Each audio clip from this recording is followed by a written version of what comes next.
আজ মঙ্গলবার অনেক ভক্তরা ইটিভি দেখে পুজো পাঠাচ্ছে ওনাদের নামে। আজকে আরতি সম্পূর্ণ করব।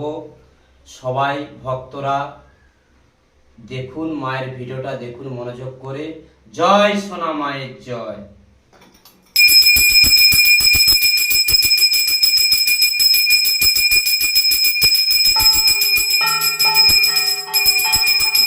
মাগো, ভক্তদেরকে মা ভালো রাখো।